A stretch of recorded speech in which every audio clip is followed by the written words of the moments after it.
What's up guys, आज की debate होने वाली है न्यूज एंकर और सुप्रिया श्रीनेट के बीच में। तो ये काफी तड़कती भड़कती डिबेट है मेरे हिसाब से। तो देखते हैं पूरी वीडियो। चैनल बने तो प्लीज सब्सक्राइब, वीडियो को कर they like. 1 2 3 go. Opinion poll में अब तक 18 स्टेट्स में एनडीए को बम्पर सीटें मिल रही हैं। 18 राज्यों के ओपिनियन पोल में एनडीए 300 के पार है। क्वेश्चन करूंगा कि 42% वोट जो आपने बीजेपी का दिखाया है, हम इससे एग्री नहीं कर रहे।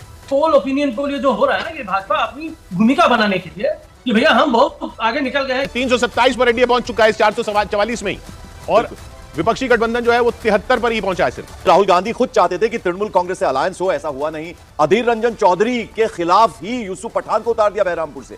हमारी अलायंस का नाम इंडिया है, लेकिन आपके टीवी चैनल पर उसको इंडी दिखाया जा रहा है। ये कौन सी पत्रकारिता है? आपने शायद सुना नहीं सुप्रिया जी, अब जरा सवाल का जवाब दे दीजिए।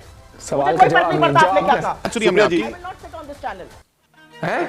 ओपिनियन पोल में अब तक 18 स्टेट्स में एनडीए को बम्पर सीटें मिल रही हैं। 18 राज्यों के ओपिनियन पोल में एनडीए 300 के पार है। 14% आप और कांग्रेस और 42% बीजेपी।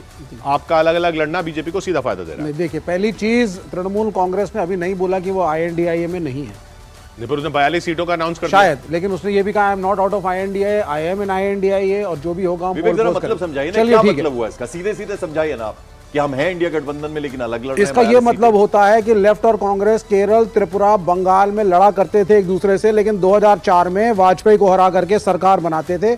इसका ये मतलब होता है कि कुछ राज्यों के समीकरण में अगर घटक दल आपस में लड़ते हैं, फिर भी पोस्ट पोल अलायंस होगा और सरकारें बनती हैं। ये विपक्ष की एक राजनीति रही है, अलायंस की राजनीति जो पहले रही है। वो बात तो समझ में आई, लेकिन उससे नुकसान होता दिख रहा है ना। नहीं, आप देखिए, अब इसमें कोई नुकसान नहीं है। आप पैनल से, मैं तो इनसे 2 सवाल पूछ रहा हूं, जैसे फॉलोजिस्ट बैठे हैं हमारे मित्र। मैंने इनसे कहा, आपने दिखाया था प्राइम मिनिस्टर की पॉपुलैरिटी 80% है, आप कितना प्रतिशत वोट दे रहे हैं एनडीए को? 35 से 40% के बीच में एक वोट परसेंटेज आता है तो देश में सरकार बन जाती है, और आप पॉपुलैरिटी के ग्राफ को आप कैसे फॉलोजर्स 80% दे रहे हैं? तो मैं एक तो इसको क्वेश्चन करूंगा। दूसरा, मैं इस बात को क्वेश्चन करूंगा कि 42% वोट जो आपने बीजेपी का दिखाया है, हम इससे एग्री नहीं कर रहे। ठीक है, हमारे हिसाब से the vote is going to be much lesser. ये लड़ाई संदेश खाली की जरूर क्रिएट की गई है कि so called BJP versus TMC है, पर ऐसा है नहीं ग्राउंड लेवल पर। मानव जायसवाल जी भी हमारे साथ तृणमूल कांग्रेस से जुड़ रहे हैं। तो पहले मानव जी के पास चलते हैं। सुप्रिया जी भी हमारे साथ हैं, अजय आलोक जी भी हमारे साथ हैं। स्वागत आप सभी का। मानव जी, ये अभी दिख रहा है कि आप जो अलग 42 सीटों पर लड़ रहे हैं, उससे अगर आप लेफ्ट और कांग्रेस के साथ ही मिलकर लड़ते तो बीजेपी को फिर भी पीछे छोड़ सकते थे, लेकिन ये फायदा बीजेपी को मिल रहा है, जो इल्जाम लगाया जा रहा है बार बार। पहले तो सभी का मेरा बहुत बहुत नमस्कार है। पता नहीं आपने कैसे कैसे आंकड़े लगा लिए। अभी बीजेपी ने अपने तो पूरे कैंडिडेचर दिए ही नहीं। अभी आपको दिख रहा होगा कि बीजेपी के मूलतः बीजेपी के नेता, बंगाल के बीजेपी के नेता आज फ्लाइट पकड़ के दिल्ली पहुंच रहे हैं बीजेपी ही ज्वाइन करने, और उसके बाद आप ये नंबर्स दे रहे हैं।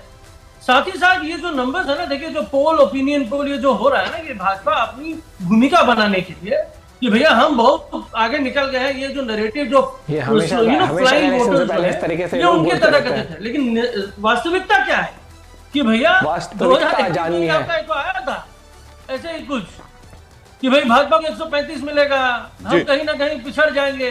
भाजपा 50% नहीं 100% डाउन थी, यकीन नहीं कर पाए। और अभी जो आपके सामने हमारे भाजपा के जो नेता बैठे हैं ना, कुछ दिन पहले पूर्व ग्रह में थे, दूसरे पॉलिटिकल पार्टी में थे, उसमें बहुत बोले थे 2 मई दीदी गई, अब की बार 200 पार, और ये कहीं भी जाएंगे इनका पहला टॉपिक होगा बांग्लादेशी, हिंदू मुस्लिम। इसके अलावा डॉक्टर के पास कुछ है नहीं। मानव देखिए, दोनों प्रवक्ता हमारे साथ हैं, हम उनसे जवाब लेंगे। अगर लेफ्ट और कांग्रेस और ममता बनर्जी का वोट परसेंट साथ होता, तब आप इतनी सीटें नहीं जीत पाते। नहीं, मैं ऐसा बिल्कुल नहीं मानता हूं कि ऐसा नहीं होता, क्योंकि फिर केमिस्ट्री नहीं बनती। अगर लेफ्ट और ममता साथ में आएंगी तो केमिस्ट्री कभी हो ही नहीं सकती है। ममता बनर्जी भी जानती है, इसलिए उन्होंने गठबंधन नहीं किया। और कांग्रेस आती तो? और मैं आपको बता दूं कि पिछले बार 2022 कांग्रेस से कोई फर्क नहीं पड़ता है। बोरोड प्लेयर है, रीजनल प्लेयर भी नहीं कहूंगा, बोरोड प्लेयर है। नहीं, मुर्शिदाबाद एरिया में तो 2004 एरिया में तो वोट है। चुनाव में मुर्शिदाबाद एरिया में तो वोट है ना। 2022 के भी चुनाव में हमें 2 लोकसभा जीते हैं, आप गिन के ले लीजिए। मुर्शिदाबाद, जंगीपुर, यहीं पे 2 वोट हैं, 2 आते हैं। हमारा 40% वोट शेयर पिछले बार भी था 2022 में। 2019 में हमारा वोट प्रतिशत 43% तक गया। विधानसभा में 3% हम ड्रॉप किए हैं, और उसके बाद हमको हमारा कोई वर्कर खाली नहीं बैठा। जी, हमारे सैकड़ों वर्कर्स की हत्या हो गई और तब भी भारतीय जनता पार्टी के वर्कर्स अपनी जान की बाजी लगाकर इस सरकार से संघर्ष करते रहे, टीएमसी के गुंडों का संघर्ष करते रहे। अब ये ओवरऑल अगर आप देखेंगे अब तक का पूरा टोटल जो जोड़ लें 444 में से 444 के हम बता चुके हैं, 327 पर एनडीए पहुंच चुका है इस 444 में ही, और विपक्षी गठबंधन जो है वो 73 पर ही पहुंचा है सिर्फ। इसके अलावा अन्य जो है वो 44 पर पहुंच चुके हैं, जो ना एनडीए के साथ है ना जो विपक्षी गठबंधन। जो प्रधानमंत्री नरेंद्र मोदी ने नारा दिया 370 का, उसके काफी करीब 370 बीजेपी के और 400 एनडीए के, तो 400 से 327 पर तो पहुंच गए और अभी लगभग 99 सीटों का आना बाकी है। बिल्कुल, तो 444 में से 327 पर एनडीए और 19 राज्यों के सर्वे में इंडिया गठबंधन जो है वो काफी पीछे आता हुआ नजर आ रहा है। सुप्रिया जी, आपको चर्चा में लाना चाहूंगा मैं। देखिए, बहुत अच्छा लग रहा था कि मुकाबला जो है कड़ा होने वाला है, तगड़ा होने वाला है जब इंडिया गठबंधन जब बना, लेकिन राहुल गांधी खुद चाहते थे कि तृणमूल कांग्रेस से अलायंस हो, ऐसा हुआ नहीं। ममता बनर्जी ने 42 सीटें खुद लड़ेंगी ये घोषणा कर दी बाकायदा एक ग्राउंड में जाकर, और अधीर रंजन चौधरी के खिलाफ ही यूसुफ पठान को उतार दिया बहरामपुर से। कैसे लें इस बात? इसको पकड़ा क्यों हुआ है केजरीवाल? आप सबको मेरा नमस्कार। और इस चर्चा में आगे बढ़ने से पहले मैं अपना विरोध दर्ज कराना चाहती हूं, आपत्ति दर्ज कराना चाहती हूं, और आशा और विश्वास है कि आप ये त्रुटि का सुधार करेंगे। आपके टॉप बैंड पर एनडीए चल रहा है, नेशनल डेमोक्रेटिक अलायंस। हमारी अलायंस का नाम इंडिया है, INDIA, चाहे आप डॉट के साथ ही लगा लीजिए, Indian national developmental inclusive alliance. लेकिन आपके टीवी चैनल पर उसको इंडी दिखाया जा रहा है। यह कौन सी पत्रकारिता है? थोड़ा भ्रम तो पत्रकारिता का भी रह लेने दीजिए।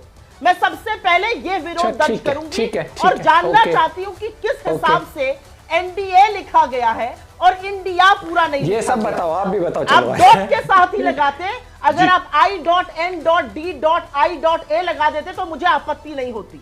ये पत्रकारिता का भ्रम। ठीक है, हमने आपकी आपत्ति दर्ज कर ली, आपने मुझे सुना भी होगा मैंने क्या कहा, आपने शायद सुना नहीं सुप्रिया जी। अब जरा सवाल का जवाब दे दीजिए। मुझे कोई फर्क नहीं पड़ता आपने क्या कहा, मुझे कोई फर्क नहीं पड़ता आपने क्या कहा। आपके चैनल पर जो मैं देख रही हूँ, जो मैं गेस्ट आई हूँ, मैं उस पर बोलूंगी। और एज एन एडिटर मैं अपेक्षा करते हैं, मैं यहाँ पे आपकी बात का सिर्फ जवाब देने नहीं आई हूँ, कुछ अपनी बातें भी कहने आई हूँ। जी जी, मुझे इसका स्पष्टीकरण जरूर चाहिए इस चैनल से कि एक अलायंस का आप पूरा नाम देते हैं, दूसरे अलायंस का आप आधा नाम दे रहे हैं। ये किस, what is the reason for it? इसका रीजन क्या हो सकता है? क्या आप मुझे समझा सकते हैं? क्या ये टाइपो एरर है? क्या ये जानबूझकर किया गया है? मतलब हमारा पूरा नाम नहीं लिख रहे हैं आप और मुझसे सवाल का जवाब की अपेक्षा कर रहे हैं। मैं सबसे पहले आपत्ति दर्ज करती हूं, और जब तक ये ठीक नहीं होगा, I think it's only fair that I don't participate in this debate. बिल्कुल ये गलत है, ये पूरी तरह से एक तरफी बात करना है। अगर आपसे टाइपो हुआ है तो आप वो भी बोल दीजिए, मुझे वो स्वीकार है और मैं आशा करती हूँ टाइपो ठीक हो जाएगा। लेकिन अगर टाइपो नहीं हुआ है तो बहस करने से पहले मुझे इस बात का जवाब चाहिए न्यूज 18 इंडिया से कि ऐसा क्यों किया गया है। एक तरफ एनडी लिख देते, एनडीए लिखा, INDIA नहीं लिख पाया। क्यों नहीं लिख पाए भाई? Alliance, A in our name is for alliance। आपने क्यों नहीं लिखा वो पूरा नाम? इस बात का जवाब पहले मुझे चाहिए, इससे पहले कि मैं आपके सवालों का जवाब। ठीक है, तो आप सवाल का भी जवाब नहीं देंगे, हम फिलहाल आगे बढ़ते हैं। सुप्रिया जी, लौटेंगे आपके पास, लौटेंगे आपके पास, आगे बढ़ते हैं। अजय आलोक जी, अजय, मैं आता हूं आपके पास। पूरी बात सुनिए हमने जी। ओके, ठीक है। साला ये दुख का खत्म नहीं होता। नहीं करनी नहीं डिबेट भाई। अगर एक बात मान लो, आप आ गए डिबेट में, आ गए, चलो ठीक है। अब वो वहां पर वो चीज तो कुछ और था, लेकिन मैं उनका तो क्वेश्चन भी भूल गई क्या था, इसी उसमें रह गए, क्या लिख दिया। ठीक है भैया, इस पे क्या ही बोले, लेकिन जहां तक के आसार लग रहे हैं अब की बार बहुमत की सरकार आती है। मुझे ये नहीं पता कि 400 होंगी, 450 होंगी, 410 होगी, 370 होंगी, 320 होंगी, लेकिन हाँ, बहुमत की सरकार आएगी। अब भी मैं ये कह सकता हूँ क्योंकि लोगों का विश्वास गवर्नमेंट में है। और अब मुझे लगता है कि वही चीज़ होनी चाहिए, जब सब कुछ सही चल रहा हो, जब कोई खराबी दिख ना रही हो, तो वो वाई डू फेरबदल, है ना, ये वाली बात है। और दूसरी बात ये आती है कि हमेशा कहा जाता है कि डेमोक्रेसी में ऑपोजिशन लीडर बहुत स्ट्रांग होना चाहिए। यहाँ पर ऑपोजिशन लीडर दूर दूर तक कोई स्ट्रांग पर्सनैलिटी हमें दिख नहीं रही है, और वहां पर गठबंधन दिख रहा है, मुड़ तोड़ की सरकार बनेगी।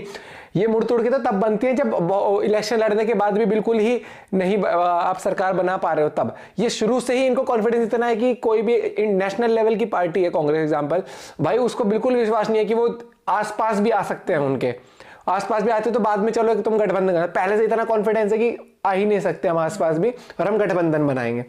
तो भैया ये बंधन है, जो भी है, इस बंधन को आप जो नाम देना चाहते हो दे सकते हो, लेकिन मैं उनका गठबंधन है, लेकिन मेरे हिसाब से ये कहीं ना कहीं कमजोर कड़ी दिखती है मुझे ये चीज। ठीक है, बीजेपी भी एनडीए के साथ मिलके वो अपना लेके आएंगे सीट, लेकिन फिर एक पार्टी में मुझे लगता है कि वो जो पहले स्ट्रॉन्ग कांग्रेस थी ना, वो कहीं ना कहीं डावाडोल होती हुई दिख रही है मुझे। आप भी अपना पॉइंट ऑफ व्यू शेयर कर सकते हैं इस बारे में। मिलते हैं वीडियो के साथ, बाय बाय, टेक केयर।